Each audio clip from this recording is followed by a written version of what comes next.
Alrighty, folks. Good morning, everybody. Welcome back to Adobe Live. My name is VooDoo Val, and I am joined yet again by my new friend Monica. Monica, how are you?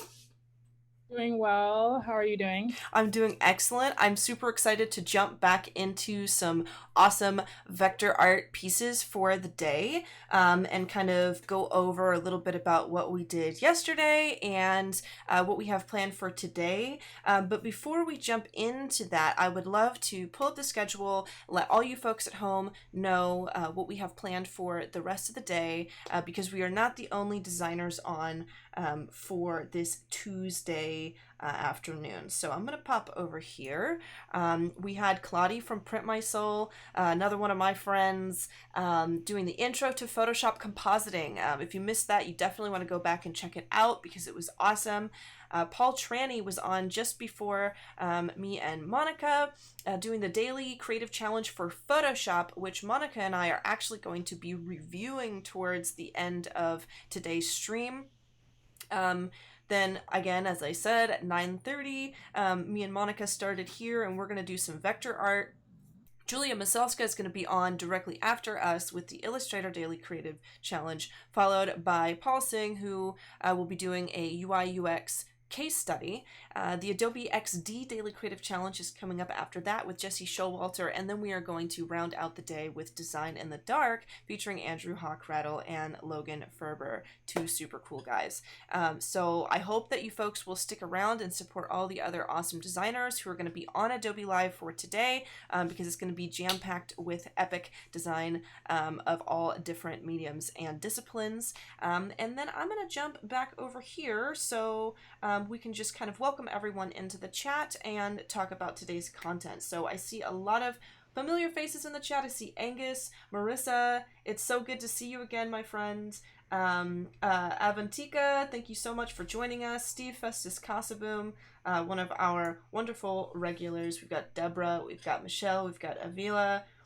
Paco, the man, is in the chat this morning. Thank you all so much for coming to join us. And yeah, if you folks weren't here yesterday, Monica worked on some really beautiful vector illustrations of some gorgeous, stylish women. And maybe, Monica, you can talk to us a little bit about what you did yesterday and then sort of your plan for today. Yeah. So yesterday, I don't know, can you see my screen or not yet? I can, yes. Okay. So yesterday we did this design. We started, by going through some of the reference that I gathered that I was using to kind of like inspire the piece. And I was showing you guys how I label, my reference to decide if I'm going to use it or not.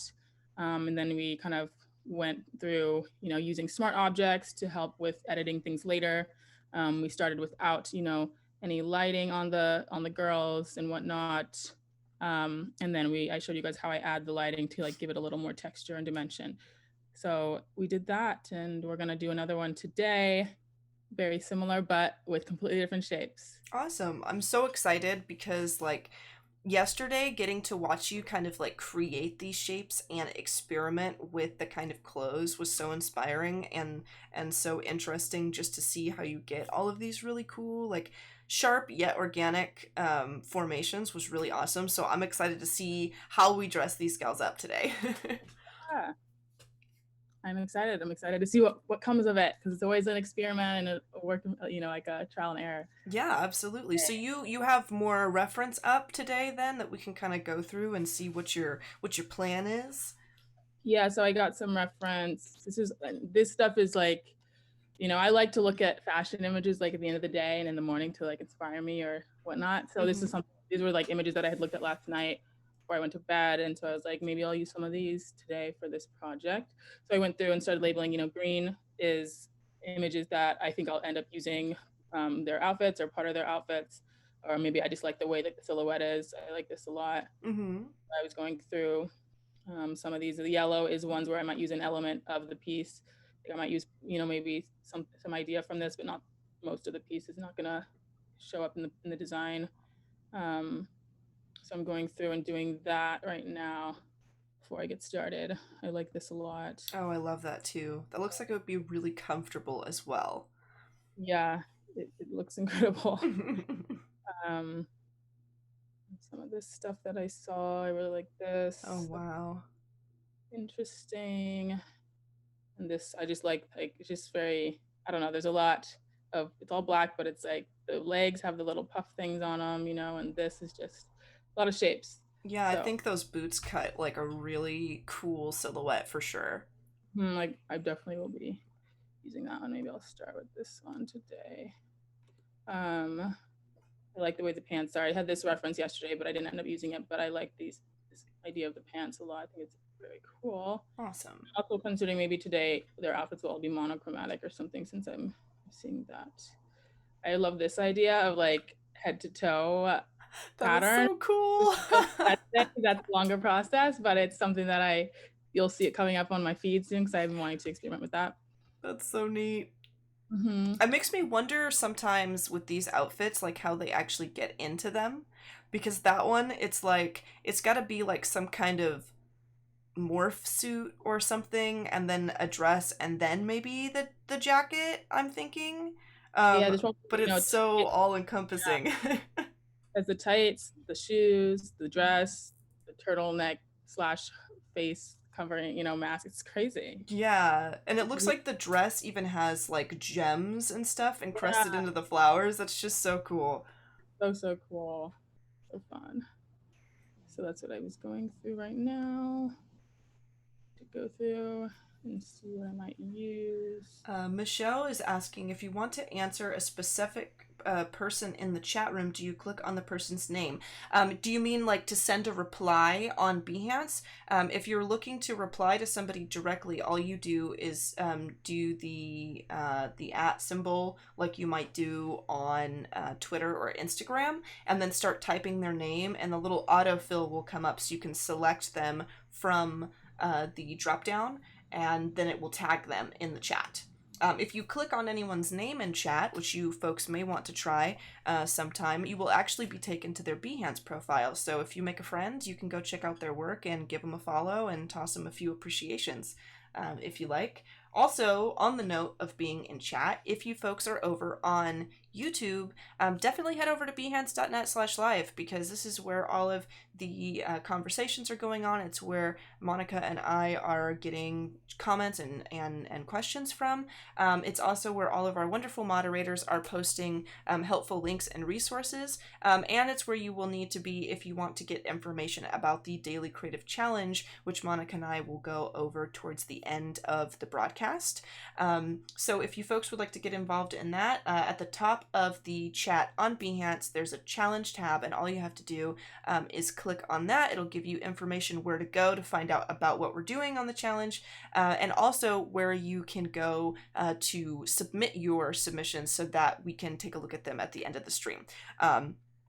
You can also, I'm sure one of our wonderful moderators will drop in the link to the Discord. It's just bit.ly/PS Discord, which I can show you right here. It looks a lot like this, and making sure that P and the S are capitalized in the link, and you will get to the proper server. All right. I like how this piece that you kind of have up for reference right now, Monica, it has like that twirled like region of it where you can tell that's probably how they did a lot of the dyeing for the Yeah. piece, and that's just so cool. Mm-hmm. So cool. So it's cool that they decided to like leave it, there and stuff on it. Yeah, very like very raw and organic kind of. I love it. Maybe we'll use this girl for this today. I like that shape. And again, with this cool technique, I like how you just kind of go in and move these points around to create a shape. I think my initial, like, first way I might have approached it was just to, like, hide it and then try and create a totally brand new shape every time I changed an outfit. But I love how you sort of recycle and keep everything very efficient, just changing and tweaking things slightly to get a whole new look. I think it's probably very satisfying and fun to do, as well as very time conscious and things. So that's really neat. Yeah, it's a time saver.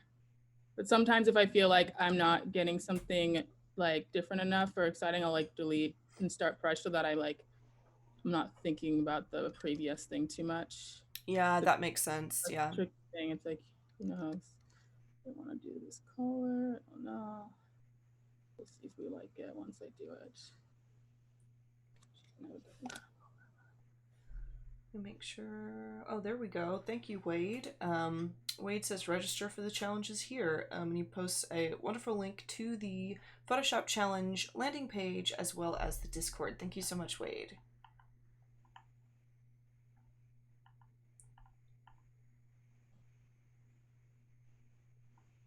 I want her to have a big collar. Let me see, who is this? Someone in chat is saying, Marissa is saying that reference image with the like head to toe floral print is like the most extreme COVID mask that you can buy. Yeah, it is. She's very serious about style and keeping everyone safe. She is not messing around. Exactly.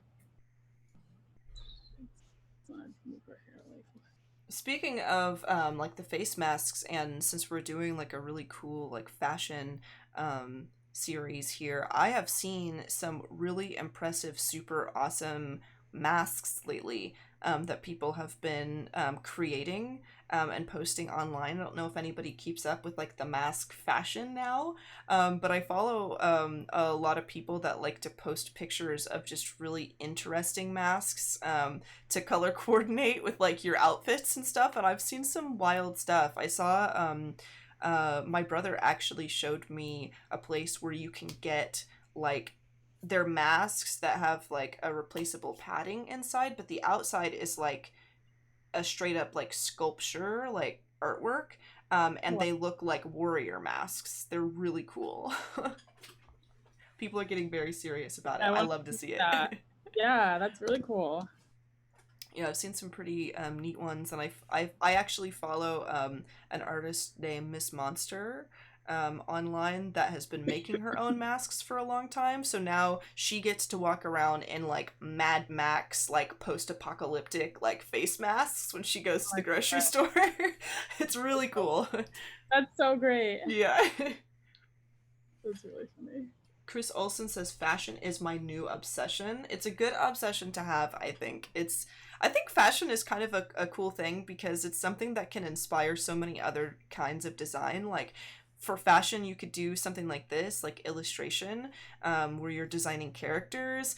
You could use fashion to populate like a UI UX design for like a sales page. You could use fashion to populate like product images for like graphic design. There's like so many things in different art areas where fashion gets to be involved. It's something that I think there's a place for in a lot of different mediums. So I always love seeing it in other people's work on Adobe Live. Yeah. Chun is asking, Monica, when you were choosing your references, how do you pick them? By color, their similar shapes, or any rationale behind the decision? Like, how do you find them, and why do you choose what you choose? So these references were like these I didn't even think I was gonna draw.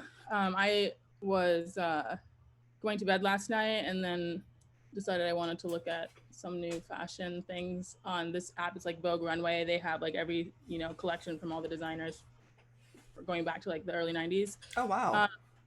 And so I like to go through them just to like, I don't know, I like to just look at stuff. I guess it's like, it's kind of like, I like to see all the different designs and textures and patterns that have been like recreated in different ways.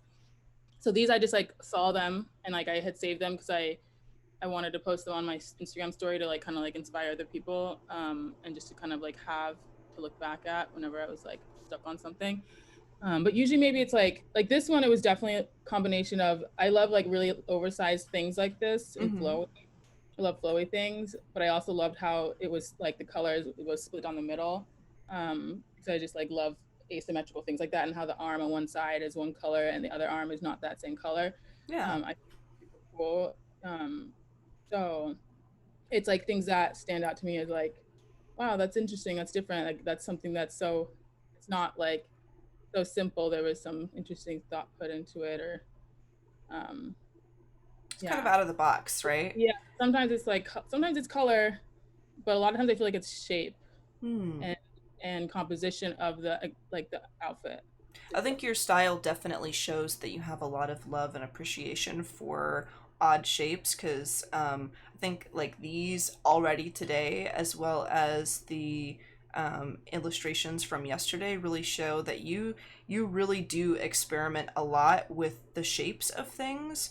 Very frequently, because we could kind of see you. For those of you folks who weren't here yesterday, um, Monica would be kind of like dabbling with one hairstyle and then suddenly like change it to something like way more dramatic, just a totally different shape, just like, just tossing those points around and really kind of trying to see like what would happen if, and it was really cool to see. But I think if you say like color and style and a little spontaneity and some shape, I definitely agree. I can totally see that in your work. Yeah, it's definitely, I do a lot of what ifs. Like, what if this looked completely different? Like, I don't know. Yeah, it's like funny to me sometimes to see, and sometimes it works. Sometimes it looks absolutely crazy. Mm-hmm.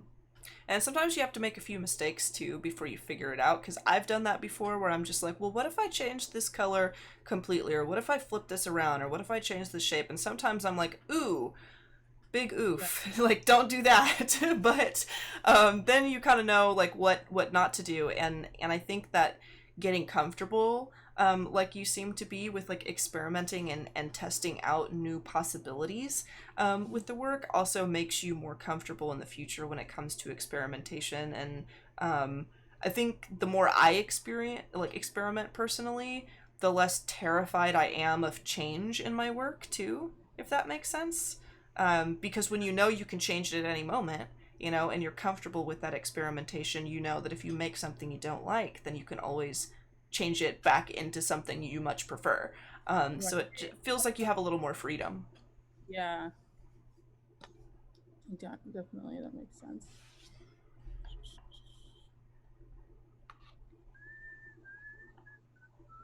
Today, I'm just seeing what I can do. I don't know. This one's gonna be. I said I was gonna do monochromatic, but I ended up deciding not to. Sometimes I do that too, where I'm just like, I have a plan, and then 5 minutes into the project, and I'm like, what plan was I speaking about? I have no Right. idea. Marissa is also saying, I like how you are taking your old design and creating your new design on top of it. It's like design recycling. Yes, I thought that was really cool too. And you had said sometimes though that you need to remove elements totally if they like if you feel like you can't break away from the original design. Um, Yeah. yeah, but yeah, I think it keeps, especially when you're making kind of a series, it keeps everything cohesive instead of just trying to recreate from scratch a brand new thing that is supposed to be related Mhm. without any like base reference of the previous piece. So I think this does do like works wonders for keeping everything really coherent. Yeah. Definitely. Definitely. It's almost like paper dolls. Like, what are the things where you dress up the dolls and they're like paper? Oh yeah, I know what you're talking about. I don't know what they're called though. I think I call them paper dolls, but Yeah. All right, so we're gonna try on another one, and I'll maybe go back to that one. I want to add other detail, but I want to see first if I'm gonna what I'm gonna do with the others. Okay. And I was wondering if you have any like favorite fashion designers or even just favorite illustrators that always seem to continuously inspire you to create. Like, who are your go-to people? That's really hard because I always think I do. Like, I feel like I find a new favorite Mm-hmm. every month, or like favorite, and then I'm like stuck on them for a while. Then I like this, designer that I'm looking at right now, I hadn't really looked at their stuff previously. I don't feel like very much. And I was going through and I just liked so much of the details that they had here. Just like, I don't know, this and the giant pockets, the Yeah, way that yeah. the collar is with the pleats, and it's like an oversized collar. I like these shoes. It's like very interesting. Those Um, shoes like remind me of a giraffe, they kind do, of. right? Yeah, they remind Yeah. me I was thinking of. Um, yeah, and I think maybe that's because this look has a giraffe, I think, on it. So maybe that was like part of, Like the. purposeful, yeah. Mhm. I'm kind of the same way. I think like you describe when it comes to like having favorite designers, and I noticed that it's also the same way that I listen to music. Like, I don't think I could ever tell anybody like who my favorite band is or my favorite singer is because every week I find like a new song and then I'm the kind of person that will listen to that song on repeat, or I'll go and I'll find like a handful of songs from that person and that's like my favorite jam for a week, 2 weeks, and then I find something new, never come Right. back to it. Yeah. But I do the same thing with designers. I think I find pieces of art where I'm just like, this is the greatest thing ever right here. And then that inspires me for a period of time. And then I kind of get onto a new vibe and find another designer that really speaks to me. Um, but I think I agree with you in that it's really hard just to say this is the one that speaks to me the most and is consistently my favorite because it changes so That's easily. so difficult. You know, I want to say ones, but then I'm like, but I like, I don't know. There's so many. There's also, I mean, there's specific accounts that I follow that consistently have interesting, reference on them of very interesting stuff. I could name some of them. Um, 1 second. Here's a lot of saved stuff. I don't know if I can like type it into the chat or something. Yeah, if you Um, have a name, you can go ahead and type it, or you can tell me and I could find the like the Instagram or something. That would work. Why do that's models them. always look sad or angry? Asks Carol. I think maybe it's kind of like this, like the fad or the style, and I think it definitely depends on the designer too. Because I've seen some shows, some runway shows where the clothing was like really unique, and the designer had very specific uh what would you say requirements for like body language and expression to give the whole show like a particular vibe, but I think you're right, like typically the default model is like very intense, like I'm walking directly at you and like this super hard stare which is very intimidating to me sometimes. Also, Chun is asking. He says, "Thank you for the response and adding on discussion of experimentation." And then they say, "When you think of a new idea and you have these continuous trains of ideas. Do you work on all of them at once, or do you choose one you like and then go off on that tangent?" Do they mean uh, like in terms of, yeah, I'm trying to think of how to, Like if like in you terms have of a like lot within. of different ideas, do you try and work them all out or do you just choose the one that speaks to you to the most? I think maybe it's a more of a question on like kind of organizing and sorting the artist brain and like how do you go from having like all these anomalous thoughts to trying to translate them into a project. So I think if something's itching at me for a while, I'll end up doing it. Mm-hmm. I might like, I have like a folder on my Instagram where I save a lot of stuff that I'm inspired by, so that when I have the time to go and do like my art in my free time, Mm-hmm. I go to that folder and it'll remind me of these things that I was like thinking of drawing or thinking of experimenting with. Um, but like in terms of like within one piece, like this one, I have all this reference and I'm like, I want to draw so many of them. I think it's kind of like I'll do the thing where I highlight them green, and then as I'm going back, sometimes I'll like relook at some and I'll be like, that one's not as exciting to me anymore. And then it'll help me kind of like narrow it down after I've like gone back through the reference. Mm-hmm. So it's That kind of like works. very random, intuitive, because sometimes I'll forget about a reference and then I'll finish a piece. I'm like, oh, I forgot I wanted to draw that. Then maybe I'll like, save it for next time, or maybe I'll even just take out like redo one of the girls if I really wanted to. One that I'm like not as excited about in the piece, but yeah, a lot of times it's kind of sporadic and Nice. Yeah, for me, when I try to like organize thoughts or organize like an idea or a series of concepts into a possible project, I always make I used to make folders on my computer. I don't do that so much anymore, but I used to like if I found images that were inspiring, I would save them and I would call it like say I wanted to do like a portrait of like a magical elf woman and had found like an image similar to that and then I found more images that inspired me even more as I would like save them and I would make a title for the painting and then just save it on my computer in the unfinished like folder. And then whenever I was looking for something to do, I would like go through that unfinished folder and check out all the concepts that I'd saved. Now what I do is I have like hundreds of Pinterest boards. And so I have Pinterest boards that go along particular themes.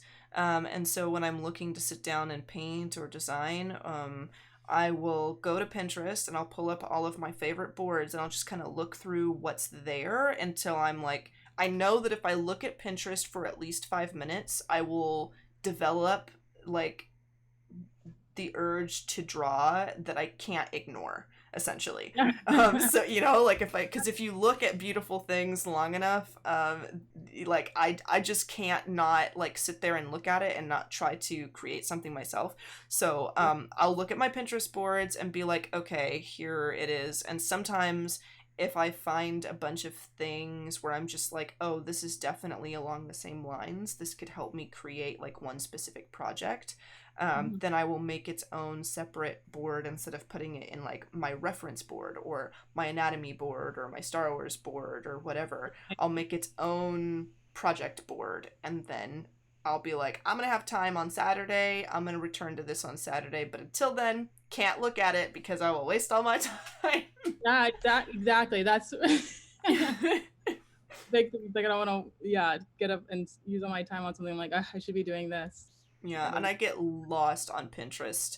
Like, I will be sitting and I'm like, oh, I have like 20 minutes where I can like sit here, and then like 45 minutes goes by and I'm like, I've just been looking at pictures of like, one of my favorite things right now, and you might be into something like this too, and folks in chat, this might really inspire you.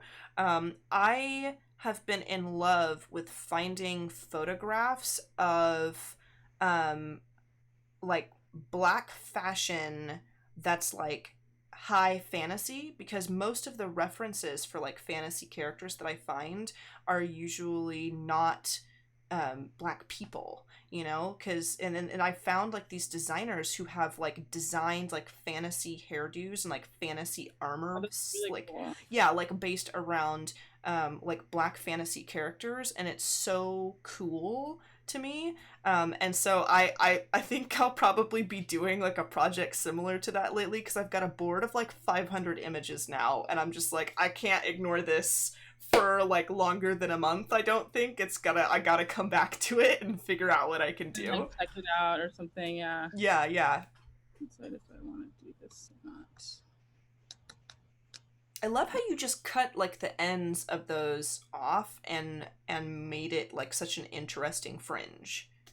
Yeah, I'm trying to like match how this is all kind of even, but I don't like it yet. I know that feel though. We were like, all right, this could work if I liked it more. We're gonna see. Right. We'll see. I have to try some things out first and see. Do you ever talk to yourself when you're designing alone? Yeah, a lot. I feel like I do that a lot, but I have to be nicer to myself because sometimes when I do stuff like that, I'm just like, Val, what are you making? And it's like that moment where you're like making something and you're like, I like where I'm trying to go with this, but I'm not sure. Yeah, I'm like, uh, yeah, I definitely talk to myself a lot when I'm designing. Kind of funny. I forget I do until I'm around people. And then people are like, what'd you say? I'm like, nothing, Right, exactly. nothing, nothing. When you say, Lindsay says, when you say fantasy hairdos, I think of super wild hair shows. When I say fantasy hairdos, I mean like, you know how they, like, you guys have probably seen images of like high elf hairdos with like tons of braids and loops and everything. There's like, I feel like there's a very particular like hair texture that it's possible to do those like fantasy, I'm saying fantasy like Lord of the Rings style stuff, you know? There's a particular hair texture that's a lot easier to like do stuff like that with, and so it's really awesome to see like more African like characters who are like some but people who are like developing awesome styles for like a more inclusive array of different kinds of hair and different kinds of people, because I don't like you don't see a lot of that, you know, for like the fantasy realm, like all of you folks who might be into like Dungeons and Dragons and like all those cool like funny nerdy kind of things, like because I'm a big like D&D nerd and I love that kind of stuff, but when I try to like dress up and things, I realize that like sometimes I can't get that look, and so finding designers who have like started to just be like, you know what, we're doing this, I'm just like, I am so here for that. What advantages do you find in using Photoshop instead of Illustrator? You know, that's a good question. You kind of discussed that yesterday too. Do you want to kind of reiterate kind of what we talked about of why you choose Photoshop over Illustrator for creating vector work? Yeah. So for me, it's the mask. The way you can like do the clipping mask in Photoshop is a lot easier for me, and it's a lot easier to do quickly and to change stuff quickly. I know in Illustrator you have to like go within like it's almost like a composition inside of a composition, Mm-hmm. versus here I can just do it kind of like this and then take it off and you know add a color on top of like something specific. It's really quick and easy to do. You know, you can obviously do all this in Illustrator, but I feel like it's a lot faster to do it in here. And then also being able to add like my textures and stuff that I like to add on top. Um, you know, like if I wanted to add a texture to this, you know, you kind of can just do it so much faster, I feel like uh, in Photoshop. Oh, that's So cool looking actually. yeah, it does look really fun. So that's the main. I think that's my main reasoning. Is that I like to have everything in one program, just because it helps my workflow. Like you know, when I used to do them in two separate programs, if I wanted to change her, you know, like sizing or something, and I would have to go back into Illustrator and then save it out and then open Photoshop again, or like wait for it to update the file. And I feel like it's just a lot faster to have everything in one. That's my Nice. main thing, I would say. And there may be some people in chat who, you know, they're more used to the Illustrator tools, and so that works best. But I think like as a designer, there always comes a time, I think, be like when you're freelancing and working, where even though you do have like a pretty rad job where you're drawing and you're illustrating for a living, there still comes a time where your job is a job. You still get stumped sometimes. You still, you know, have projects that you work on that maybe you're not as enthused about. You still have to stay very disciplined to continue to succeed. And I think that during those times, that's when it's most important to just do the art the way that you really enjoy doing it, you know? Yeah. And I think for me personally, I used to get hung up on that, like doing certain things by like the industry standard technique or doing things with like the proper app, or if like people would be in, because I streamed a lot of my work, people would get into chat and be like, that's not the right way to do that, you should be doing X, Y, and Z. And so I would like change how I was doing it because other people thought it was wrong, and then I realized, I just really love doing it the long way sometimes, or maybe not necessarily the long way, but just the way that I love. I love doing it that way. And I think that when it comes to, building your own career and sustaining yourself with art and continuing to wake up each day enthused about the work that you're creating, doing things the way you love sometimes is more important than doing it a different way and cutting off 5 minutes. Maybe if you're on a time crunch is different, but using just what you're most comfortable with means a lot. Mm-hmm. Yeah, definitely. I would agree. Also, I want to do a quick reminder that in about an hour, we are going to be taking a look at the Photoshop Daily Creative Challenges. So I'm going to pop over here and show you folks the landing page right quick. If you go to behance.net/challenge/Photoshop, you will land yourself on the Photoshop Daily Creative Challenge page, where you can come down and scroll through and see all of the challenges that we've done so far in this round of challenges. We've got a floral portrait challenge going on for today. It says design a floral portrait by combining images with layer and clipping masks, which sounds awesome. And you guys can kind of jump in here, get a little spiel about how everything works. Basically, we're releasing these challenges every day, and you can hit the get started on each individual challenge here to get a little starter file that will help you through the challenge. You can go back and watch the 30-minute video of Paul doing the creative challenge as like an example for you, and then you can jump into the Discord if you like, which looks like this. We've already got some people kind of posting some wonderful images in here. I think this is Paul's here, which is so cool, doing this this floral image here. And you can post your work in here, and we're going to come in during the last 30 minutes of stream, and we're going to go through and look at all of your wonderful submissions and give you a little bit of feedback, give you a little shout out on the stream, and then you folks can continue to do this, because we're going to have challenges all through the rest of the week with new themes and awesome stuff like that. So definitely check that out.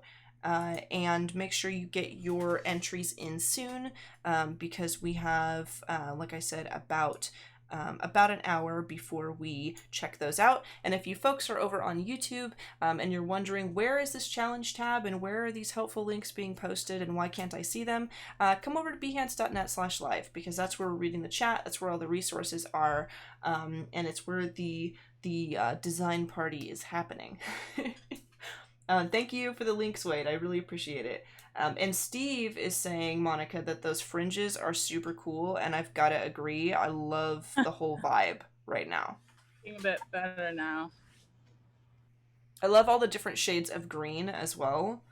I actually really love green. I know that I'm usually in like black and purple and gray, but green is actually like a favorite of mine. But I don't get to wear it often because I'm usually streaming, and with a green screen, that's a big no-no. Right.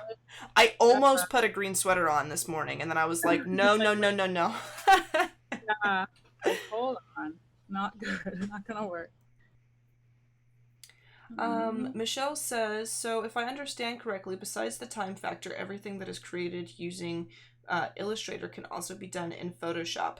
I would say yes and no, because they are totally different like apps that have different kinds of tools. Some of the tools they share in common, but they do have totally separate features and things that you're capable of doing in each program that make them unique. However, depending on how you approach design and how you create your work, you can make some of the same things in both the programs. For example, you can use all of the awesome gradients and everything in Illustrator if you like, or you can paint them by hand or create your own gradient preset in Photoshop. You can design a logo in either app, but you're going to be going along like different guidelines, and you're going to be using different tools to do so. Just like I could probably do the same thing in like Adobe XD. I could get into XD and create a little logo and illustrate a series of icons if I want, but I think it comes down to like, do I want to do it in that program? Do I enjoy doing it in that program? And is it worth it to spend the time to use certain tools and certain apps for me? In those programs, sometimes it's about what's the most time efficient, but sometimes I think it's also about like what's the most practical, and what comes to you naturally. Mhm. I'm loving the lineup of fringes going on the cuff here. This is so cool. It's working. I also like the subtle difference between like the top color and the pants color too. Yeah. So That's they can working well. separate a bit. Yes, someone there. Nice.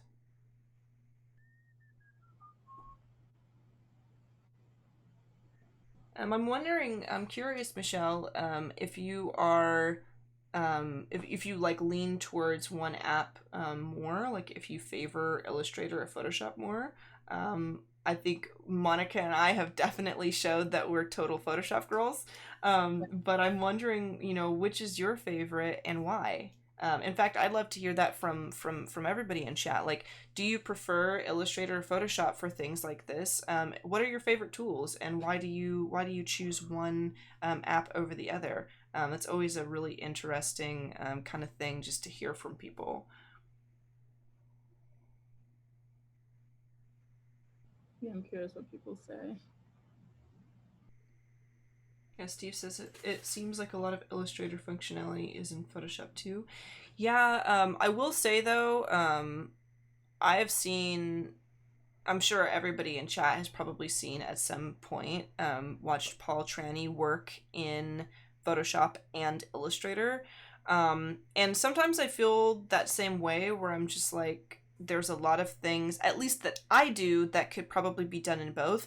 But all it takes really to show me that Illustrator and Photoshop are super different is just like watching Paul work in either thing and like show off awesome little tips and tricks in one of them, and I'm just like, no, they're different, because that is wild what this man just made in Illustrator or in Photoshop. Yeah. Michelle prefers Photoshop. Awesome. Chris prefers Illustrator. Lindsay prefers Illustrator, but she uses different Creative Cloud apps for different purposes. Logo and drawing, painting, I prefer Illustrator, but I might do a combination of both. Oh, okay, cool.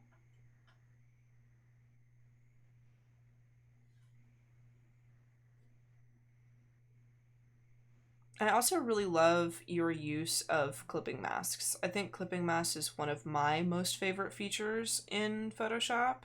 I use it constantly for painting and everything, just to keep like my characters separate from the background. I always have like silhouettes of my characters that I will then use clipping masks to paint inside. And so it's just cool to see it used for like different kinds of illustration. Sorry, I'm like, I was distracted. No, you're fine. Sometimes you get in that zone, right? Yeah. I do that sometimes. And I have been told that when I get in the zone and I'm like seriously painting, I look so mean. Like, because my brows are furrowed and I'm like drawing and I just look like I'm scowling. Yeah. I look so unpleasant. And I was like doing some work. I was drawing at a convention one time. And somebody approached my booth and they were like, "Are you okay?" And I was like, "Yeah." And they were like, "You just look so sad." I'm good. I'm sorry. I'm just drawing, man. I'm just like focusing. I'm really into what I'm doing right now. Yeah. You know, that's where I get sometimes, and I like completely zone out of my thoughts.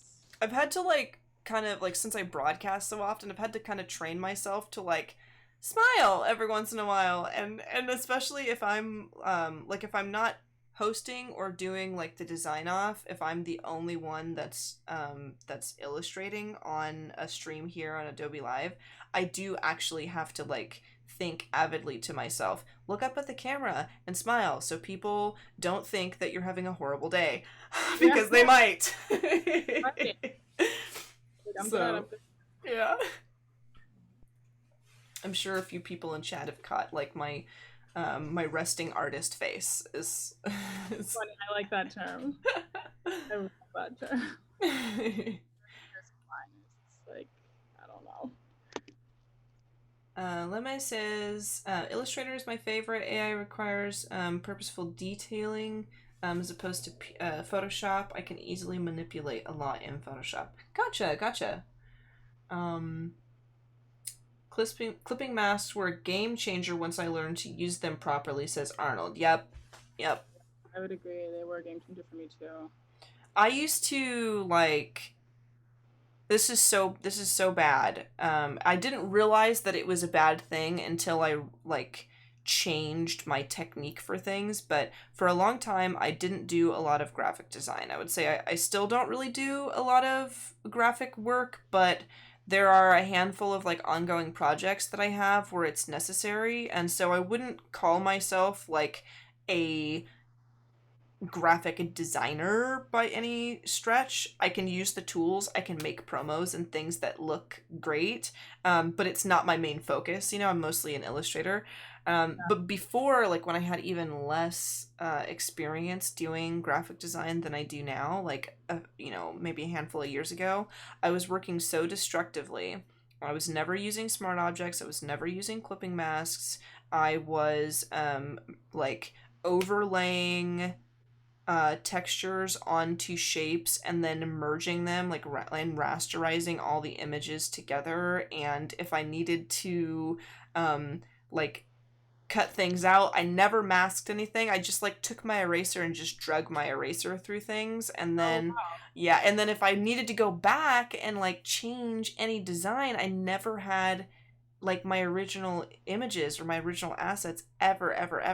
And so using smart objects and getting the hang of clipping masks was literally like not only a game changer, but like a time saver, because not only were my designs cleaner, but I literally cut off like a couple of hours from a project just because I didn't have to go back and like rework all of the mistakes I made, you know? Mm-hmm. Ashok says, love from India. Welcome in. Thank you so much for joining us. Good to see you, Keith. Welcome in. How to create a vector of a human and a human face. I think, Ashok, I think that for these pieces that Monica is doing now, the faces are a bit minimalist, you know, because that seems to be like the style that you're going for. But I think that the techniques that she's showing off just like for creating the outfits and like the style and the fashion and the clothing can be something you can use for reference as far as doing the face too, because it's about the same technique, wouldn't you say, Monica? Yeah, it's about the same. It's like building everything up with shapes. I use a lot more what do you call it? Like, you know, what is this little area Blending called? modes and adjustment layers. Yeah, because like in order to create the lighting in a soft way and layering different colors and shapes, I have to do that. Mm-hmm. But yeah, it's just I don't know. It's weird because I'm like, I don't know how like I can't do it any other way. Mm-hmm. So I'm trying to think how to explain it, because I thought that most people did that. Some people do, some people don't. I've seen some like really wild workflows before. I'm like, how do you even think to create like that? That's so crazy. I was kind of in awe like that yesterday when you started opening up the contents of all of the smart objects, and I was like, she's doing this to create characters? What? Like, I was blown away. But yeah, Ashok, I would say, if you have like an image of a face that you like, that you'd like to design or create similar to, I would say kind of use that as reference and start using the pen tool to create similar shapes and arranging them like those images, and just kind of experiment until you get comfortable and you find a good groove for putting faces together. That's kind of what I did with illustration, and I assume probably what you did, Monica, just figuring out how to find a process for creating characters like this, right? Yeah, pretty much. I think that's what I did, is try it out. Yep, you gotta just try it out and Some, experiment and see what yeah, happens, see what some sticks. people like using vectors, it doesn't work for them. Like their mind just doesn't think the same way. So using vectors is so much more difficult. Like I have a lot of friends who are artists and we can create an image that looks very similar, but they could never, they like couldn't do it the way I do it, and I can't do it the way they do it. Mm-hmm. Um, so I Yeah. think it depends. Yeah, and I think too, like if you're struggling, Ashok, and anyone in chat, I think, like if you're struggling to um create and like work a certain technique, maybe it is that you're not meant to do it that way. Maybe you can like think about breaking the mold a little bit and finding a pattern that works for you. I always warn people whenever I say that, though, because I think that there is a fine line between breaking the mold and doing things your own unique way, and sort of lying to yourself about the certain basic techniques and fundamentals that you should take the time to continue to learn. Because I would come to points where I was just like, I don't need to learn how to draw hands. Maybe my style is that I draw characters with hands in their pockets. That's no. Like I needed to learn the basics, and because I didn't, because I kind of hid behind like, oh, that's just not what I like to draw, when in reality it's was just difficult for me to draw it. I actually struggled, and I'm not very good at painting hands. I have to practice every week. I have to set aside time to work on parts of anatomy that I'm not good at. So make sure you're not like um, barring yourself from learning certain lessons you need to learn. But if you've tried something over and over again, it's just not clicking in your head, maybe test out a new technique. Maybe try inventing a new technique that just feels right to you and see how that goes. Yeah. Is there any courses for it? I'm sure you could find courses, Ashok, for doing vectors of characters. I'm certain that you could. You could also, if you wanted to, uh, you could probably get online and look at other people's illustrations for vector characters and then kind of dissect those. Like, that's what I do sometimes.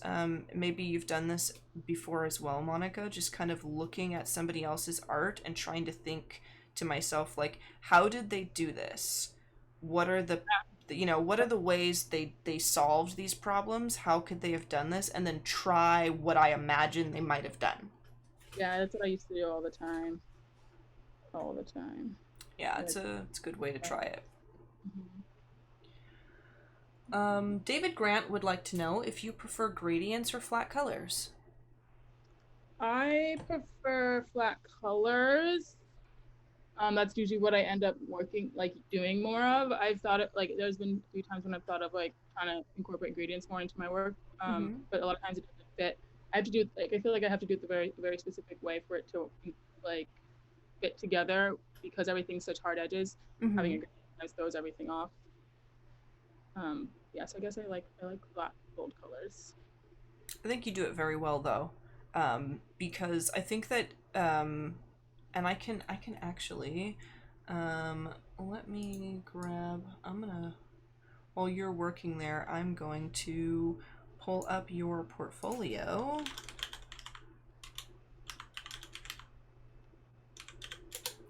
because I think that like I can kind of show off like some of your other finished work right here, and you can kind of see like Monica has this just really gorgeous way of combining all kinds of colors that for me I would be terrified to use a lot of these colors together, but you work it together so well, and you do have a lot of like hard edges and a lot of different like busy elements going on, but you always seem to work it in very well.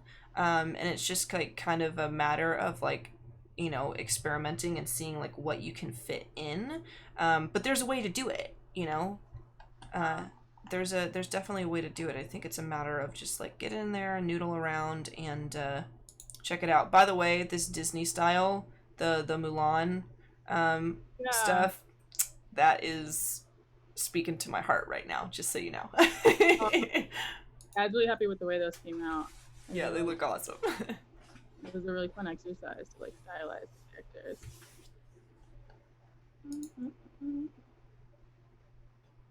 Oh, thank you, Lame. Yeah, David. So definitely, she does like a lot of flat colors, but I think you mix it around in a way that doesn't really make it feel that way sometimes, especially with some of your more realistic, like realism portraits. I think that you have this really beautiful, subtle way of.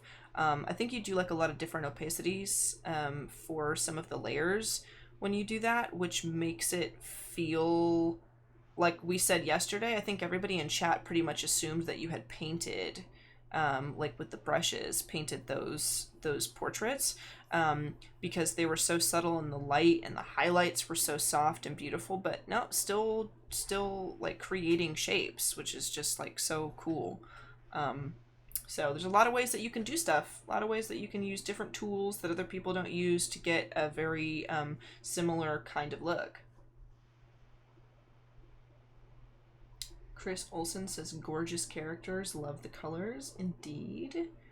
Muhammad asking, which software is better for illustrations? I think a lot of people's go-to for vector illustrations is Illustrator, and for more painterly illustrations, Photoshop. But Monica here does a lot of vector work, and she prefers Photoshop, so I think it's really up to the designer. Definitely. Getting these good boots in here. I'm so pumped for this. Yeah, they're really going. Mm-hmm. I'm loving it.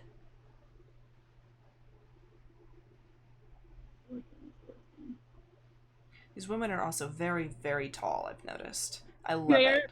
The proportions are like out of control. They're like, I love it though. like it's so bad. They've got like some like big hair going and these long legs for days, and they are living life. I love it. Yeah. Very fabulous. Out of control.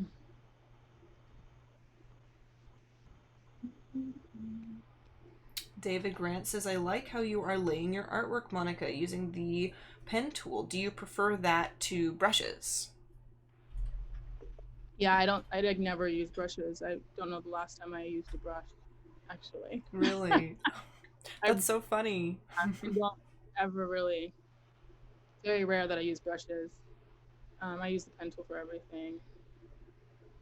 I'm getting the hang of it more, the pen tool, but it's different because I predominantly use brushes. Yeah, right. It's a different mindset that I realize I've developed, or like a different thought process. Yeah. Totally. It's like, I think when I first started using the pen tool, I really didn't understand it because I would go to like draw things out and I'm like, is it supposed to be a pen? Or is it supposed to be like, what does it do? So it was different, and like getting used to doing like the Bezier curves and like all those things and trying to like make a cohesive shape that connects into itself. I was just like so lost for so long. And then finally I was just like, I'm gonna sit and I'm going to figure this out. It's gonna happen. And now that I've figured out how to do it, I'm just like, this is my new best friend. We're super tight now. We're like inseparable.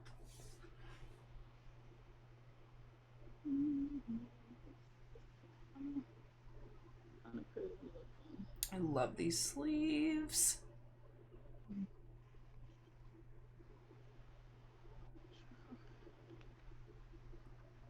Also, another reminder, we've got about a little over 25 minutes until we jump into the challenge entries. We're going to be pulling up the Photoshop Discord, which the links to which are going to be posted in the chat, and check out the entries for you folks who have entered into the Photoshop Daily Creative Challenge. If you are over on YouTube right now, please head over to behance.net/live, because that is where all of the helpful resources are being posted. That's where you can access the challenge tab above the chat, where you can get more details on what the challenge is, how you can participate, and where to post your work. And it's also where Monica and I are reading the comments and answering questions. Indeed. Thank you for the links, Wade. Much appreciated.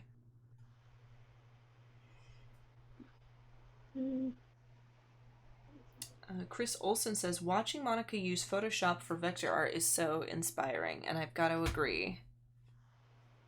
Yeah.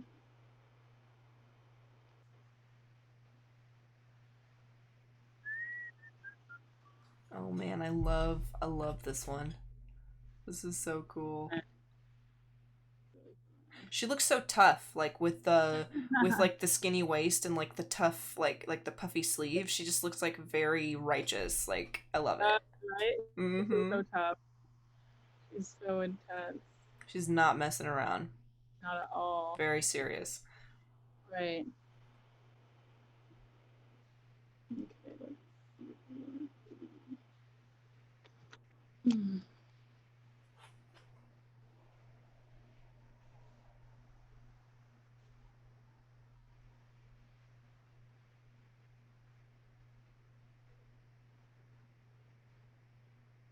Oh, are you doing the like the lace up too? Yeah, I think I'm gonna Nice. add some weird thing here. We'll see.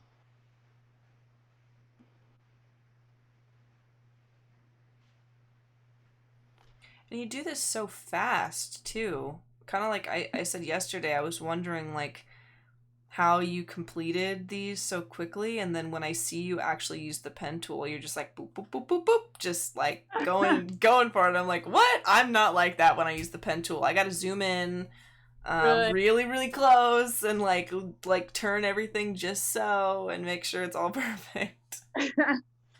I guess because I like things to look a little off, so maybe that's why. Because like, you know, since I don't try to make everything perfectly symmetrical or even, I like sometimes I might be trying to make it look even and then it ends up looking off, and then I keep it that way.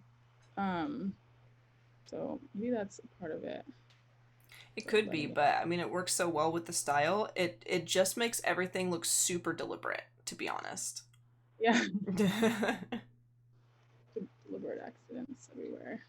David wonders, do you use a Wacom tablet? Yes, I do.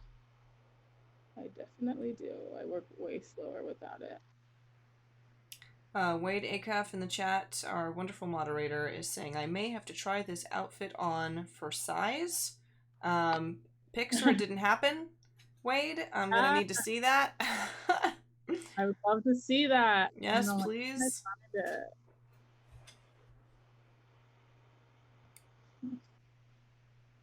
David says she's a pro. Yes, indeed she is. I love all the positivity happening in the chat right now. Everyone's super pumped right now. You're so kind. We're getting close. Also, Wade, when you do start prancing around in this outfit, I'm gonna need you to get a wig, because you're gonna have to have the hair too. The hair is included. Cannot be ignored, sir. He says, "Oh loud." We'll put her in like a purple outfit. Has red on her. Oh, nice.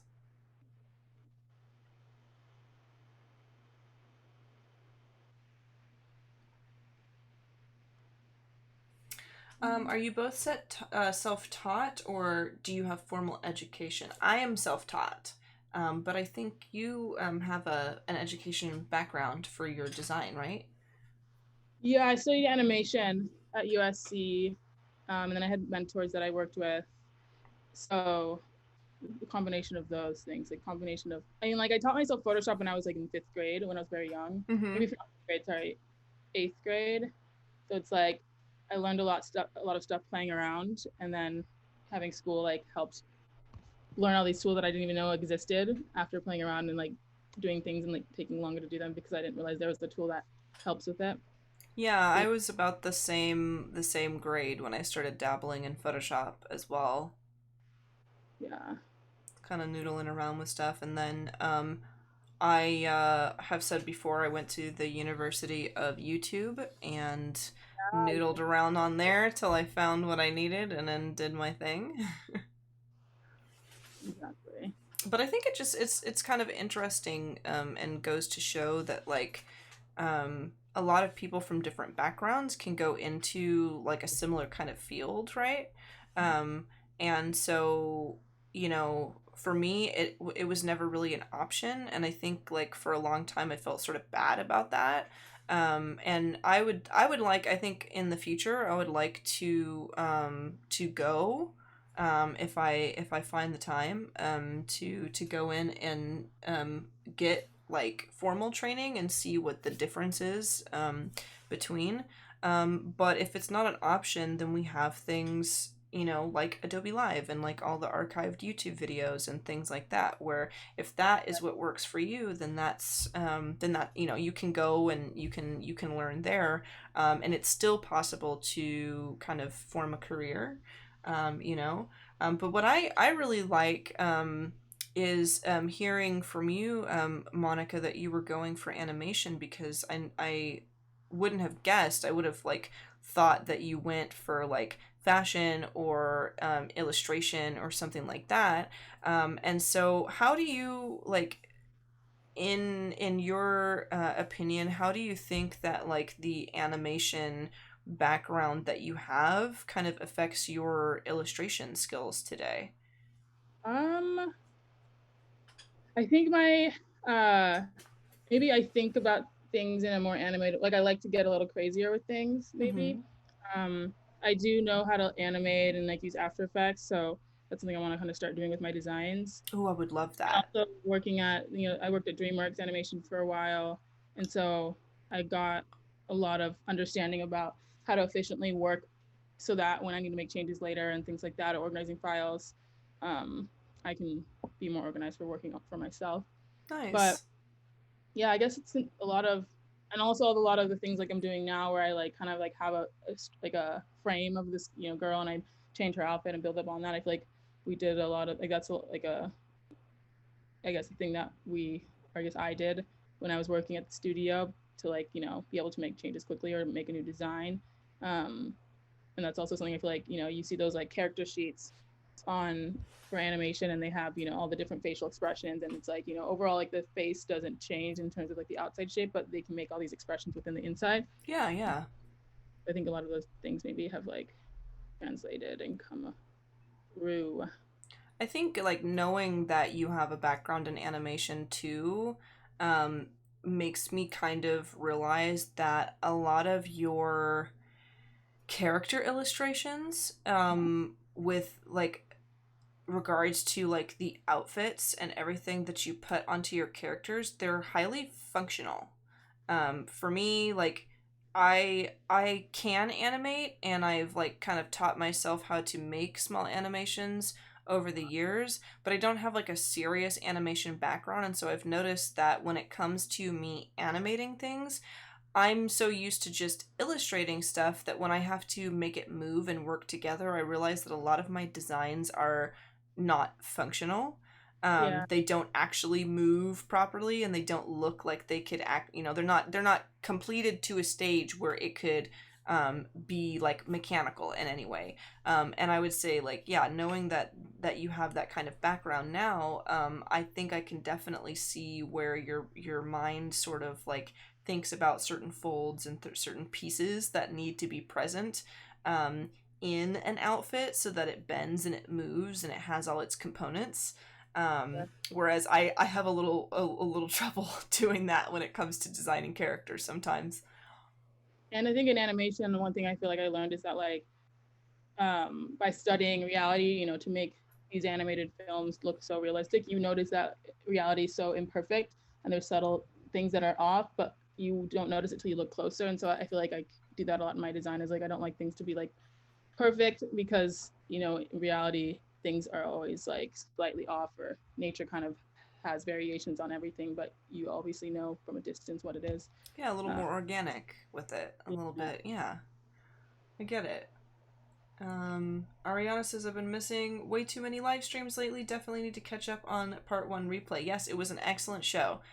So if anybody here was not here yesterday, definitely check out what we worked on yesterday, because it was super fun. It was kind of a similar project to this, but some wackier pants, I would say. There we go. The crazy pants that we had going on. Loving it, loving it.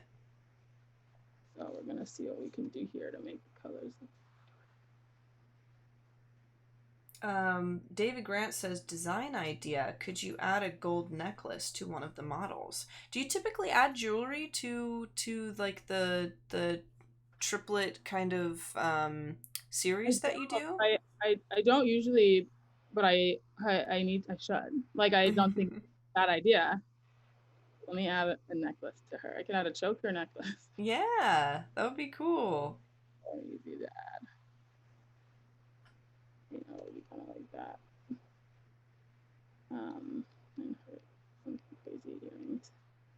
Liz Kozemakina says, I'm checking her website now. So groovy. That's a great way to describe your work, I think, to be honest. It's very groovy. It's very, I would say it's very, like, culturally explosive, too. It's just like, boom, like this, especially with how you use some of the lines and, like, surrounding shapes that come with some of your posters that you've done. It's very like, here I am, and there's a lot going on in it, but it works really well, and it's so cool.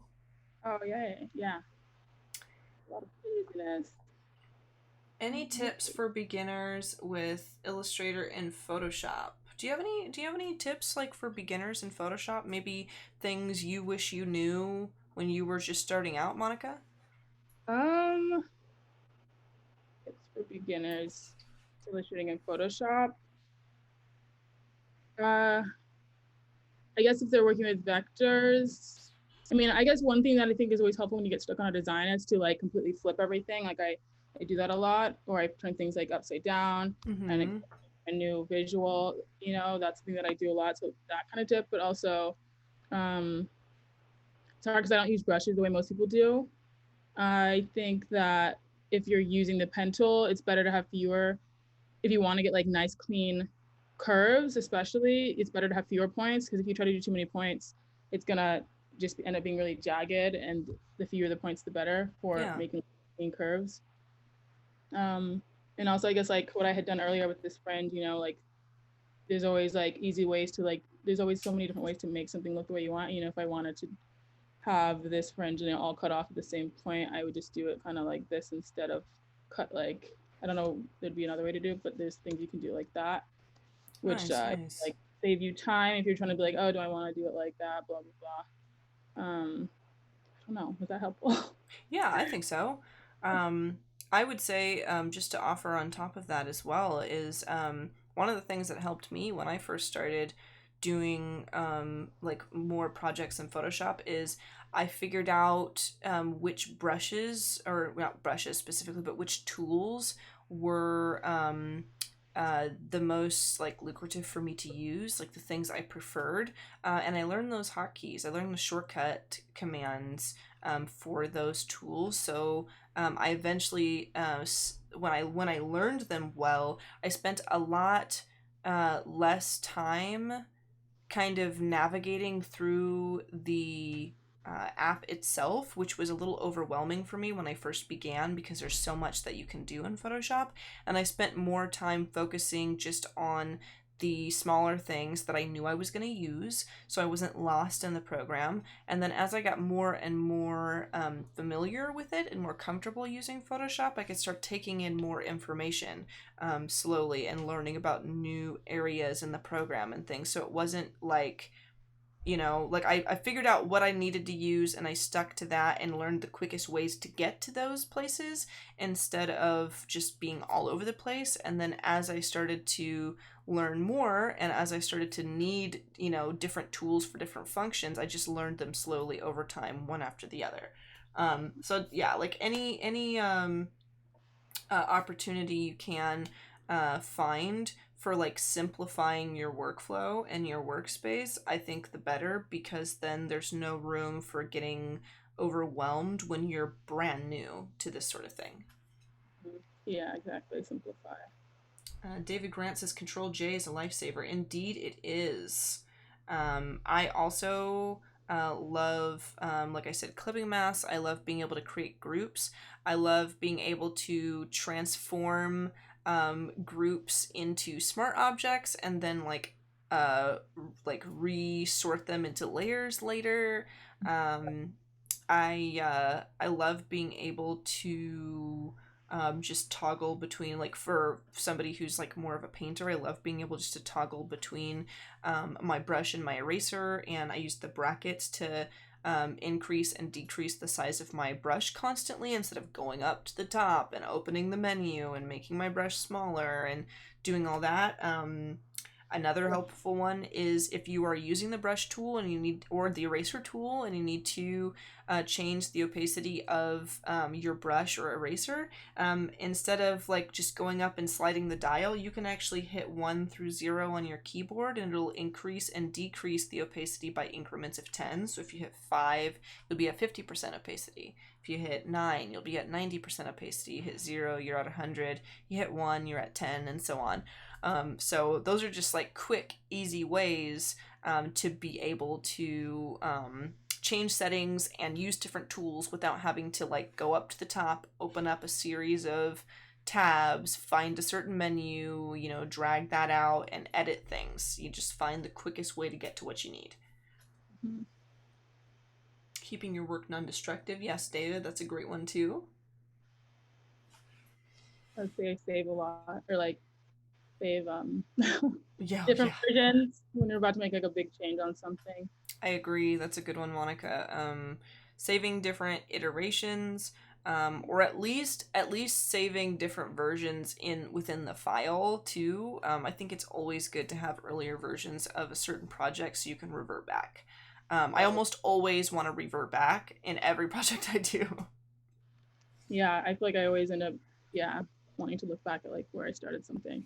Yep. Or, I mean, sometimes you never know. Like, I've had people message me, like clients that I haven't worked with in like 2 or 3 years, say, hey, remember that thing that you did for me like a long time ago? Can you go back to it and change X, Y, and Z and send me a new version?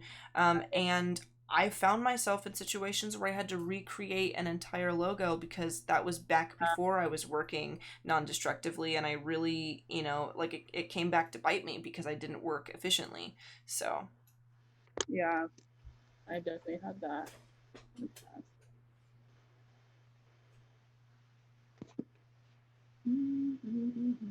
where and when did I learn Photoshop? I learned to use Photoshop just experimenting on my own. I learned by going to a lot of different YouTube channels, mostly for illustration because that's what I wanted to do. Is I wanted to learn how to paint.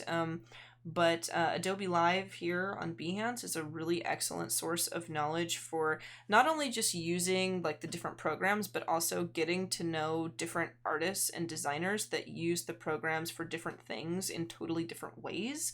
And the difference between it being live versus a recorded video that you can find on YouTube is that you can jump in the chat and you can really ask people a question, and say like, well, what if I'm in this situation and I need to change X, Y, and Z? Or wait, go back, how did you do this that you just did? You can really communicate with the people who are designing, which can really help. And I also use, I also go to a really great couple of YouTube channels, and that is I go to watch like the Flern videos all the time. So Aaron Nace, that has been on before, does like the Flern videos that are super useful, very very informative, short, sweet, and to the point. And then Jesus Ramirez, who also streams here on Adobe Live, has some incredible videos about just like general, sometimes general questions and things answered for Photoshop, but also like quick shortcuts and how to recreate things you see in life or in the industry. Like, how did they do this? How did they do that? And he will like recreate things and show you how it works, which is cool. I am going to double check about. I think I disconnected real quick.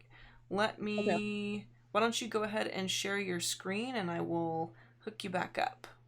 There we go. Perfect. Awesome. And that was really quick, so no worries. As soon as you connected, it just bumped you right back in. Okay.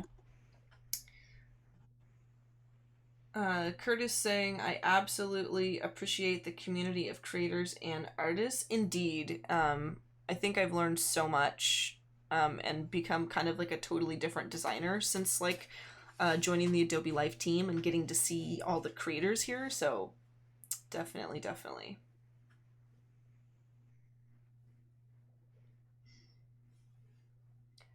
Oh, and now we're getting into my favorite thing. Jumping in and changing all these. I just love this so much. Adding the light. Adding some of the light. Where's my pen? So the only, kind of like I was saying yesterday, the only time I have ever done anything like that where I open and edit the contents of a smart object is when I'm working with like a mock-up, like I'm putting a logo on a box or on a t-shirt or something like that, and I'm like editing the contents of that mock-up item, so I can go in and drop my stuff in there. But I have never seen anyone do it for an illustration, and now I'm so like eager to try it. I've got to do it. Like, it's probably going to happen this weekend. I'm going to take some time and be like, how did Monica do this? Yeah. Let's try it. This is very helpful for changing things later on. It's just the best. And there's been times when I like forgot to do it and then I'm like, oh no, I got too far without doing it, and then I don't want to like go back. Oh no. It ends up being a little more tedious to change what I want to change, but it's fine. Yes, Deck, there will be an assessment of your work in the Discord. We've got about 5 minutes, and I am also going to make sure that you have the proper access, Monica, as well. So I will, I'm going to shoot that over just to make sure that you have the proper link and the proper server. Okay. And so, I mean, you can continue to work a little bit because we still, like I said, we have about 5 minutes before we jump into to anything. But those of you who are over on YouTube, please come head over to behance.net /live, because that is where Monica and I are reading the chat. It's where all of the resources and everything are being posted. I know our mods are getting ready to post the link to the Discord and the landing page where you can find out more about what the Photoshop Daily Creative Challenge is that we're going to be taking a look at, and also where you can join the Discord server to share your work and get some feedback. We're going to kind of scroll through and look at what you folks have created, offer a little bit of feedback on the design and presentation of things before we take off today. David says, the way you're lighting your work is amazing. Really works well when using flat colors too. Yeah, I agree.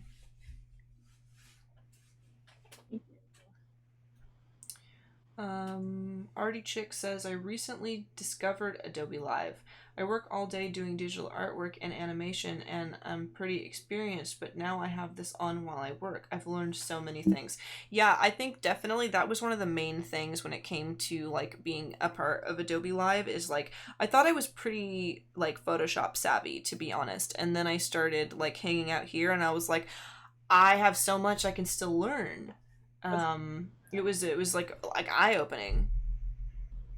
yeah, there's so much, like so many ways to do things too that I always learn slowly when I watch other people. I'm like, wow, I never thought to do it that way. That's so much faster. Yeah, yeah. Muhammad says, how do you get into Adobe Live? I think that Adobe, they not only do they invite like pretty like high profile designers sometimes, but they also really dip into like the Behance community and like hunt for some like new talent to come in and kind of teach us a unique perspective. But they've also been known to invite people who are just part of the chat community. There's some folks in the chat who were just regulars kind of hanging out who started improving their skill by doing the daily creative challenges that we're going to be like looking over today and like showing off their skill in certain apps and things that eventually got invited too. So I would say, in my experience, to be honest, this project has been one of the most like just inclusive and welcoming kind of teams of people that um, invite guests from all walks of life, because we've had people, like I said, who are super high profile and super experienced, have been working in the industry for a really long time, and just like really crazy well-known people. But then we've also had like young people at like the beginning. I should say not necessarily young people, but young designers, like people who are at the beginning of their career, who are like really showing that they're learning and that they know what they're doing, and they also have had the opportunity to jump on to Adobe Live and be a part of it. So definitely not like I would say I feel like they don't like pick people like you only get on here if you're super famous and everyone knows your name, like they're really cool about who they invite and the kinds of unique perspectives they show here. So if you're interested, I would say stick around, become part of the community, participate in the challenges, open dialogue, make friends, and see what happens.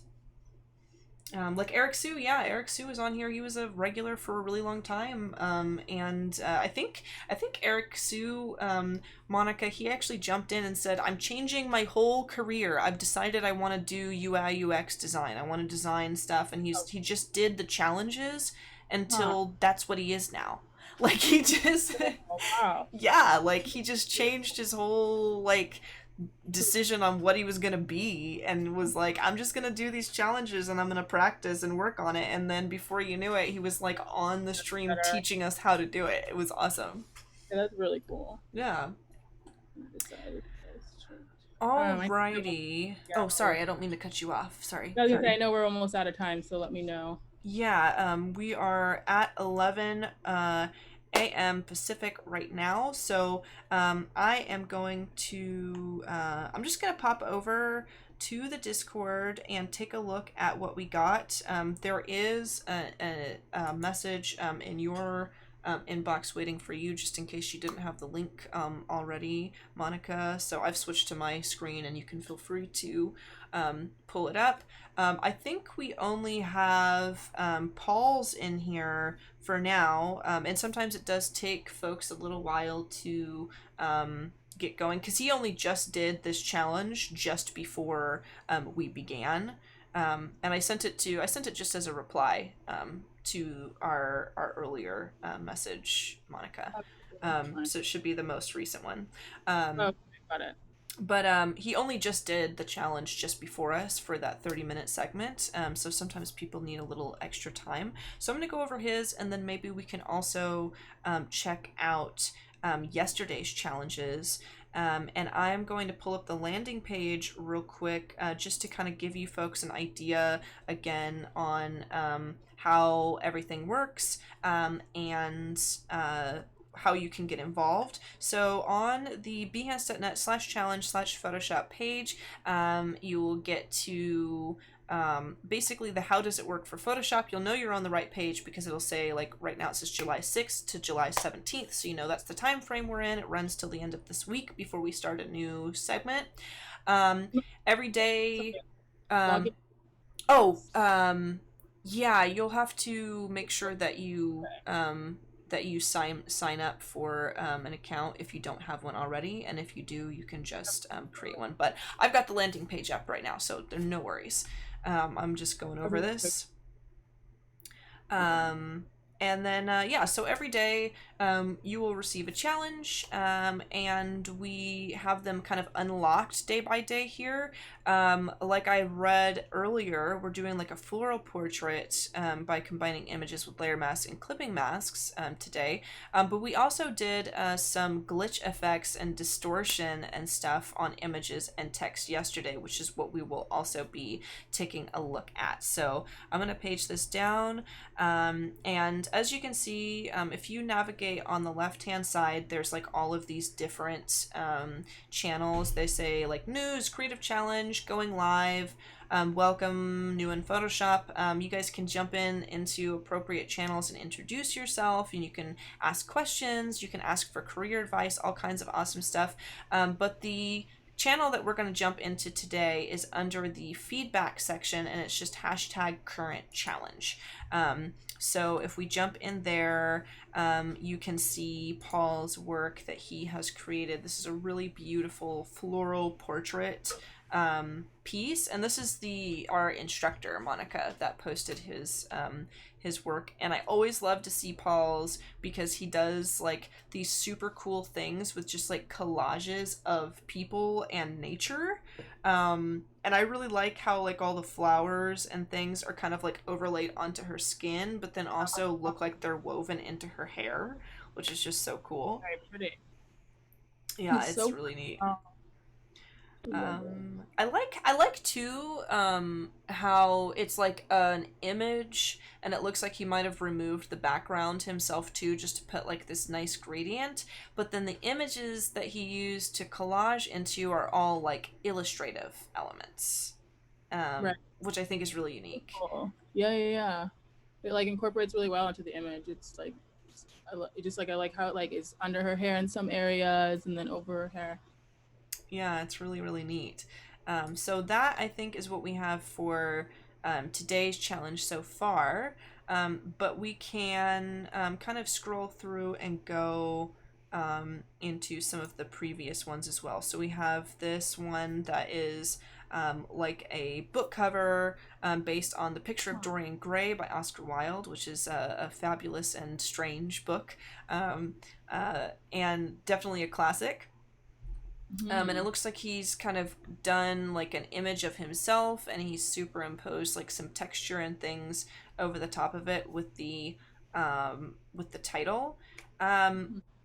Personally, I like this because I have read The Picture of Dorian Gray, and I know about all of the elements of like Dorian not really appearing as he seems. And so your image of you with like this different side of your face and everything, I think is like super relevant to the book.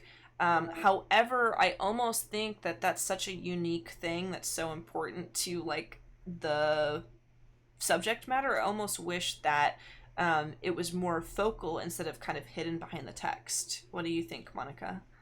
Yeah, I was gonna say I would love to see that image kind of in full and then have the text kind of around it or above it because it's a like nice, striking piece in the middle. Really, Yeah. really nice. Oh, it could also be kind of an interesting way, like an interesting way to take it too would have been to maybe do kind of like they do on the cover of like Vogue magazine and everything, where there's always like a focal character and then the words are kind of like hidden behind a little bit. So if you change the lockup of the actual text and make it something that if part of it was hidden behind his head, it would still be very legible, and like see how that works too. That could be cool. Yeah. Um, Totally. Let's see, I think we just got a new one here. Something simple, but I follow the same. Okay, here. So this one down here from David just came in. Oh, cool. It looks like David is doing like vector characters. That's super neat. Ah, that looks really nice. Yeah. The hair is really done really well. The two tones there, like kind of showing like the side and then like the longer hair is a little bit darker. Yeah. Mhm. Very cool. All right, let's scroll up and go to halfway to the finish with this 1984 George Orwell, another total classic. Got these cameras in here as like a shout out to Big Brother. I love it. What do you think about kind of like the layered textured images, Monica? My audio stopped. Oh, Oh, there we go. I go can back. I can hear you good now though. Okay. Yeah, I was just saying, like, kind of what do you maybe think about some of the overlaid images in the background here? Because there's like, it almost seems, I know, like 1984, the book itself was kind of, it's an older book, but I like that this kind of has like more of like a futuristic, either futuristic or like 80s retro wave kind of vibe to it. Yeah.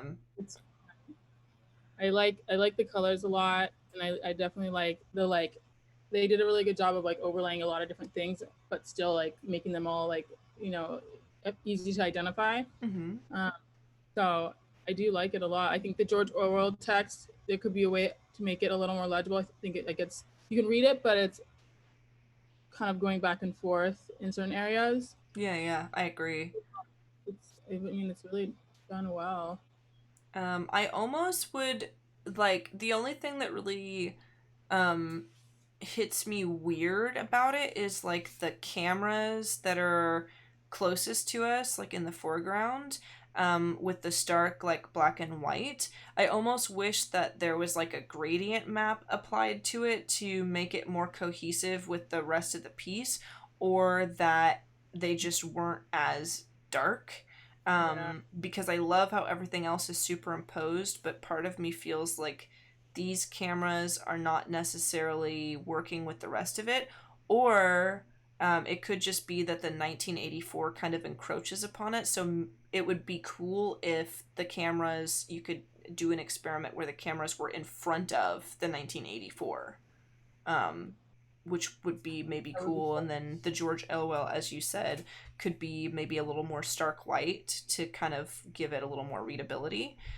Right? Um, but I think that's more of like a personal preference for this because I really like the background and I really think it looks cool.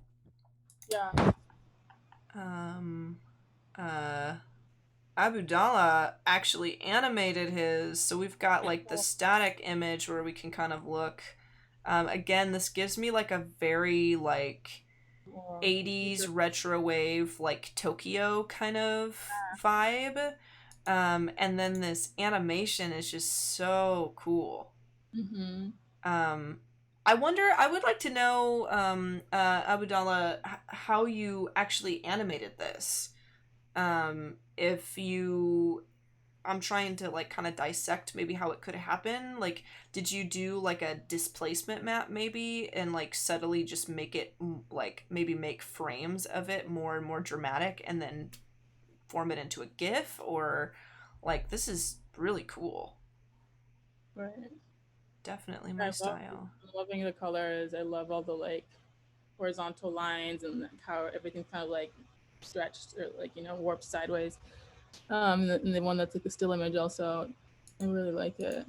Yeah, I I love really don't think I would change anything, to be honest. I just really think it's cool. It's definitely Mhm. cool. It also gives me kind of like a Blade Runner vibe, too. Yeah, definitely does. It It's, absolutely does. yeah. Very well done, though, Abdallah. Thank you so much. We also got this one from Snow. It looks like Sam Peterson suggested that they add kind of a teal orange color lookup. And I think this is cool. I really do. Love this. Wow. This This is is awesome. cool. And it has like, almost like a story within it. It's like you look at it and you're like curious about. Yeah. I'm like, what is happening? Like I want to watch this. And it looks like all these cameras are like on the wall pointing down at these people. Yeah. Um, I love how the like 1984 has its own city textures in it. It looks like more like different buildings seem to be superimposed. Um, that is so neat. Um, I think the only thing that I would change is the Big Brother is watching you text above the door there. Um, I feel like it looks so normal and uniform compared to how like edgy everything else is. I would almost want it to also be in like a caps bold Yeah, kind I think of. so, okay. And like match the Yeah. other text a little bit more or something, or just kind of stand out a little bit better.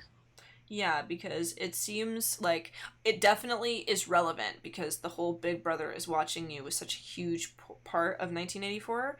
But yeah, I feel like that particular piece of text doesn't add to like this wonderful, like super edgy, cool thing that you've got going on. And so I would either remove it or I would experiment with making it match the rest of the composition a little more. Is what I would do. Yeah, everybody really likes it too. Yeah, it's pretty neat. Let's see what else we've got.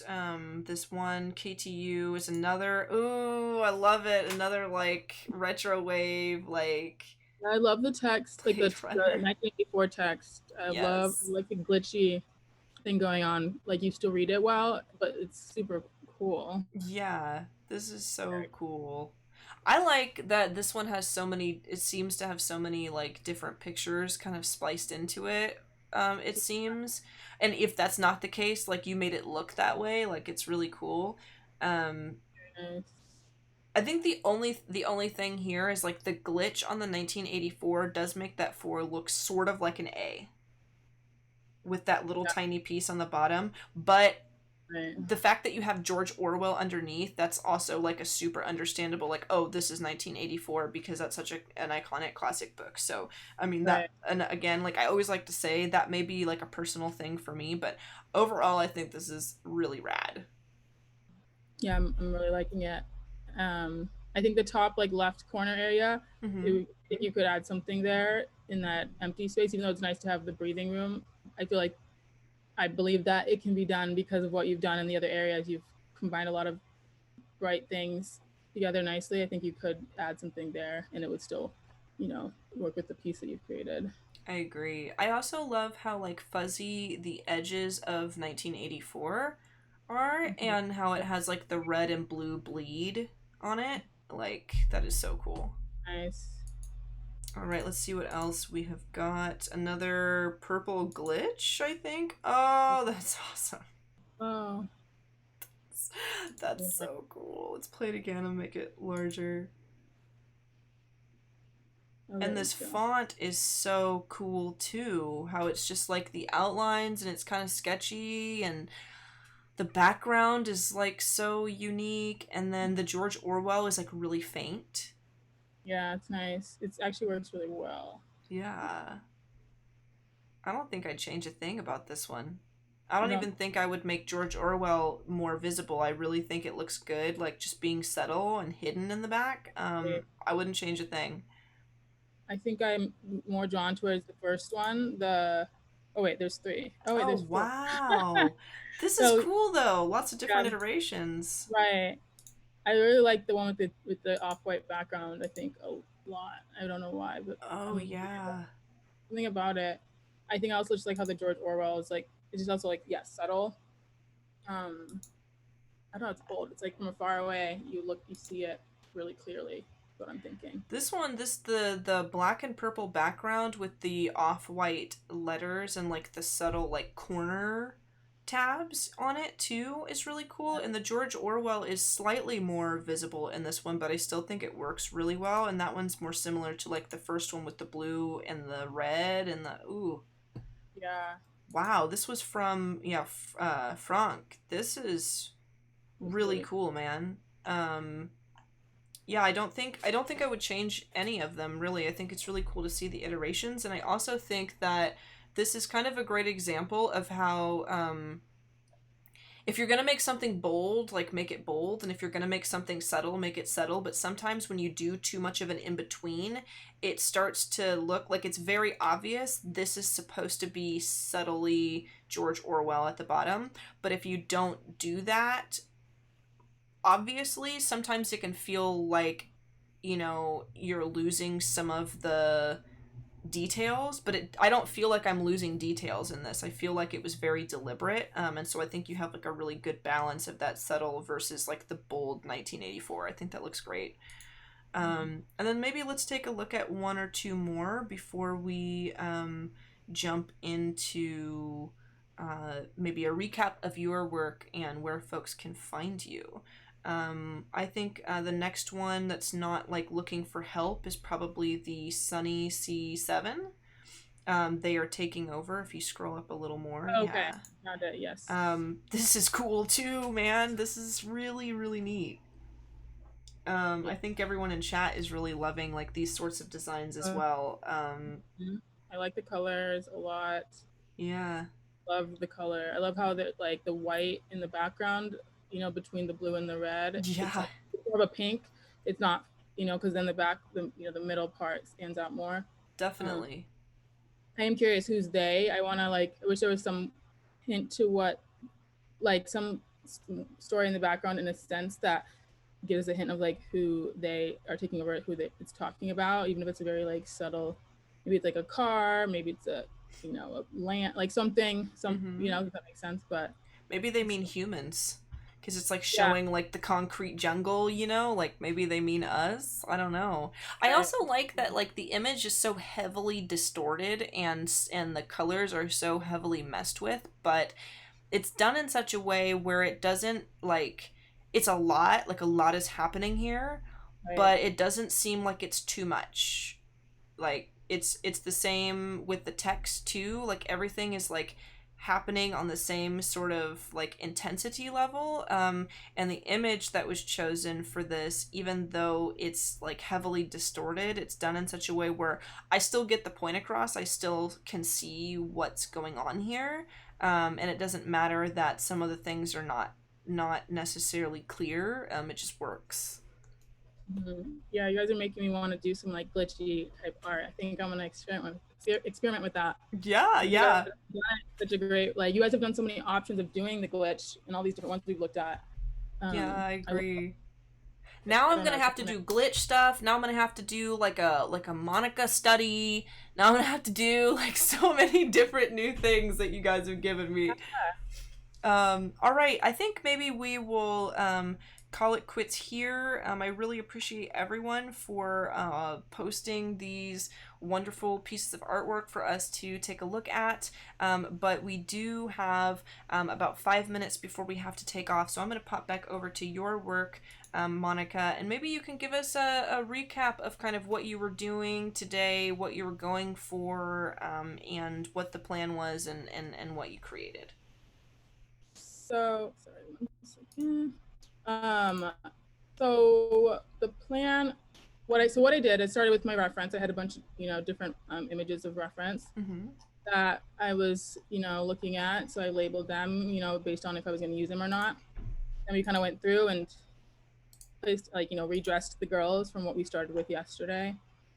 You can see some of the different, let's see, where's that dress, different reference images and how I interpreted it into my own thing. And then, once we had all the outfits, we experimented trying to figure out how to make the fringe. I went through and started doing the lighting on them. As you can see, Mm-hmm. different layers of lighting for each girl, and I put them inside of some pre-comps, or some smart layers, sorry, Mm-hmm. so that I can go back and, like you see here, I can go back and edit. I can edit her. I could change her dress completely and save it. And then I go to this composition and it updates. So it's really nice to like be able to like keep something, the lighting on it, but be able to adjust the Like the design. base form. Mm-hmm. Yeah. So I was, at the end, I was kind of working on this girl's outfit because I feel like the colors don't fit. So I'm trying to decide how to balance it. I'm not sure what color I'm going to do yet because she was blending into the background too much. So I'm trying to see what color. Maybe it'll be some kind of a purple, but we do have a lot of reds here, so I'm gonna have to experiment. Maybe a bright yellow, because it feels unbalanced to me right now. Mm-hmm. I was struggling with. But yeah, that's what we kind of went through. Yeah, I'm digging it. This is like so cool. And it was really neat just to like kind of watch it come together based on some of your reference, because some of them it was like uh a more like uniform reference of certain things, and then some things like this top like versus the actual reference image that you had that kind of inspired you for that. Same like sort of style, but definitely a totally different vibe that you ended up going for, and so that was really cool to see how the concept evolves from the reference as well. Yeah, totally. You know, her outfit's kind of crazy right now. This girl. I love it though. Like It's she is funky. so funky and righteous right now. She is like I love her earrings. I love that we got like a little choker like necklace going on there. Those bell bottoms are insane. Like she Yeah, is it's she is so doing fun. it, man. Living, Yep, yep. living. um, so also, before we take off, because we got maybe 2 minutes left, why don't we talk about where folks can find you online, and where's the best place to like see your work? So you can find me on my Instagram. I think that's the best place to see the work and see all the updates because I feel like I post, even non-client work. I post a lot of that on there, things Mm-hmm. like this. So my Instagram is my first and last name, Monica Ahanonu, and then my website, which you can see, some of the projects I've worked on, which is and then my last name Ahanonu, which I think we'll type Awesome. it in the chat.com. And I think those are the best places to find me.